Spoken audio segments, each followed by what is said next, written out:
এ যুবক, তুমি হাদি হও না, একটু হাদি হও। শরীফ উসমান হাদি হও, তুমি তোমার নাম আকাশে বাতাসে ছড়ে যাবে। কথা বলে না কিছু? একটা আওয়াজ করো, শরীফ উসমান হাদির মতো হও না। দেখো না কি হয় দেশটার মধ্যে। ইনশাল্লাহ বলে না কিছু? যুবক, তোমার জন্য দেশ অপেক্ষা করতেছে। তোমার জন্য এই দেশের পণ্যভূমি, এটার অস্তিত্ব থাকবে কি থাকবে না, তোমার উপরে এটা ভরসা করছে। যুবক, তুমি রেডি হও, বাংলাদেশকে তৈরি করতে হবে নতুন করে, ইনশাআল্লাহ। আরো জোরে বলেন ইনশাআল্লাহ। ইমানি দীপ্ত প্রহরে আওয়াজ করো, ইমানকে তাজা করো। যার যতটুকু শক্তি আছে, শক্তিটা ইমানের কাজে ব্যয় করো, ইসলামের কাজে ব্যয় করো। আমার সাথে সবাই বলো, যে যেখানে আসো বলো, দাঁড়ায়া যারা আছেন বসে যান, এসে পড়েন। এই মাহফিল তো আমার জীবনের শেষ মাহফিলও হতে পারে। কথা বলে না কিছু? কত মানুষ ঘুমায়, ঘুম থেকে আর উঠতে পারে না। কত মানুষ বাজারে যায়, বাজার থেকে লাশ হয়ে ফিরে আসে। এই জন্য আসো যুবক, অল্প সময় দাও, আল্লাহর কাছে কিছু সময় দাও। হয়তোবা এই মাহফিল আমার জন্য, আপনার জন্য নাজাতের জরিয়া হয়ে যেতে পারে। ঠিক কিনা ধরে বলে?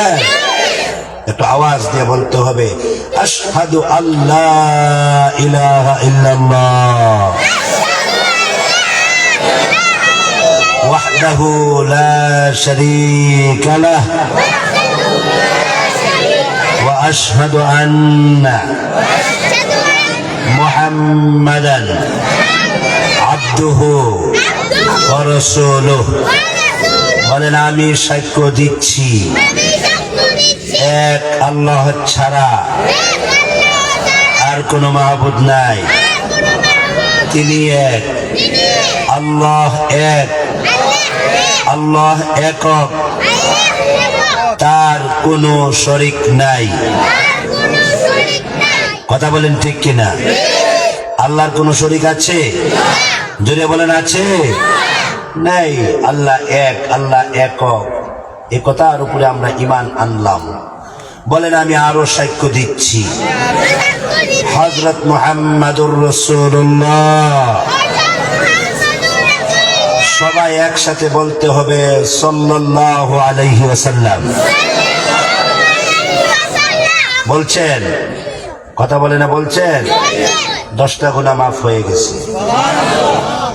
যত বলবেন তত গুনাহ মাফ হবে, যত বলবেন তত আল্লাহর ওলি হবেন। বেশি বেশি সাল্লাল্লাহু আলাইহি সাল্লাম বলবেন, আল্লাহর ওলি হয়ে মরবেন। সুবহানাল্লাহ। আস্তে করে, আরো আস্তে করে। নবীর নামটা আবার উচ্চারণ করছি। আপনারা নবীর নামের ইজ্জত রক্ষা করবেন। যে ব্যক্তি নবীর নাম শুনলে দরুদ শরীফ পড়ে, সে নবীর নামের ইজ্জত রক্ষা করে।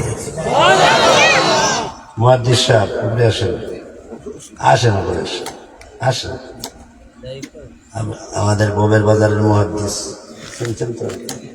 আমার খলিফা, আমার অত্যন্ত মহব্বতের খলিফা, হাবিব চাপ ইন্টারন্যাশনাল হাফেজ।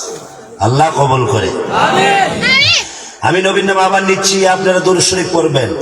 অটোওয়ালা অটোওয়ালাতে, সিএনজিওয়ালা সিএনজিওয়ালাতে, মা বোন যদি থাকে রান্নাঘরে, রান্নাঘর থেকে, যে যেখানে আছেন নবীর নাম শোনার পরে দরুদ শরীফ পড়বেন। আমি আবার বলি, হযরত মুহাম্মাদুর রাসূলুল্লাহ। বলেন না সাল্লাল্লাহু আলাইহি ওয়াসাল্লাম? বলেন আর একটু জোরে বলেন না, সাল্লাল্লাহু আলাইহি ওয়াসাল্লাম। আল্লাহ তাআলার প্রেরিত রাসূল এবং প্রিয় বান্দা, প্যারে হাজিরিন, আমি আপনাদের সামনে পবিত্র কুরআনুল কারীমের সর্ববৃহৎ সূরা সূরাতুল বাকারা, এই সূরাতুল বাকারা এর 257 নং আয়াতে কারিমা তেলাওয়াত করেছি। আমার নবী, আপনার নবী, প্রিয় নবী হযরত মুহাম্মাদুর রাসূলুল্লাহ সাল্লাল্লাহু আলাইহি ওয়াসাল্লাম এর সহিহ হাদিস থেকে একখানা হাদিস আপনাদের সামনে পেশ করেছি। যে বিষয়টা আপনাদের সামনে তুলে ধরতে চাই, বিষয়টা হইল অভিভাবক দুই প্রকার। দুই শ্রেণীর অভিভাবক আছে। এবার আপনি কাকে অভিভাবক বানাবেন এটা আমার কথার দ্বারা আপনি নির্ণয় করে নেবেন ইনশাআল্লাহ। একটা অভিভাবক হইল যেমন এই মুরব্বী, এই এলাকার অভিভাবক, আমার আব্বা আমার অভিভাবক, আমার শায়েখ আমার অভিভাবক, এটা একটা অভিভাবক। এটা হলো জমিনি, এটা কি বলেন জমিনি। কিন্তু আসমানি অভিভাবক, আসমানি অভিভাবক আপনি কাকে নির্ণয় করবেন? দেখেন, একজন অভিভাবক হলো আমাদেরকে যিনি খাওয়ায়, যিনি পড়ায়, যিনি চালায়, যিনি আমাদেরকে দেখেন, যিনি আমাদেরকে লালন করেন, পালন করেন, শাসন করেন, শাসনকর্তা, লালনকর্তা, পালনকর্তা, রিজিক দাতা, খাওয়ানেওয়ালা, পিলানেওয়ালা, চালানেওয়ালা কে? আঙ্গুল দিয়ে বলেন না কে? খাওয়াই কে? চালাই কে? আকাশ জমিনের মালিক কে? সর্বময় ক্ষমতার অধিকারী একমাত্র কে? আল্লাহ। উনি আমাদের অভিভাবক, উনি আমাদের অভিভাবক। তো যারা উনাকে অভিভাবক বানাবেন তারা কারা? তাদের অবস্থা কি? তাদের হাকিকত কি? তাদেরকে আল্লাহ কোন হিসাবে দেখতে চান? যারা আল্লাহকে অভিভাবক বানায়, আমি তো বলি আল্লাহ একবার বলি না, হাজার হাজার বার বলি, আল্লাহ তুমি আমার অভিভাবক, আল্লাহ তুমি আমার মাওলা, তুমি আমার রব, তুমি আমার সব। কথা বলে না কিছু?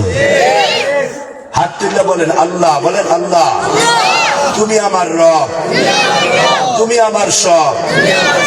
আল্লাহ তুমি আমার অভিভাবক, আল্লাহ তুমি আমার মাওলা, আমি তোমার গোলাম। তুমি আমার মাওলা, আমি তোমার গোলাম। আল্লাহ তুমি আমার মাবুদ, আমি তোমার বান্দা। কথা বলেন ঠিক কিনা? আমরা কার গোলাম? ভারতের গোলাম? তারেক রহমানের গোলাম? নেতার গোলাম? নেত্রীর গোলাম? আমেরিকার গোলাম? লন্ডনের গোলাম? কার গোলাম? আল্লাহর গোলাম। এই কথা বেশি বেশি বলতে হবে।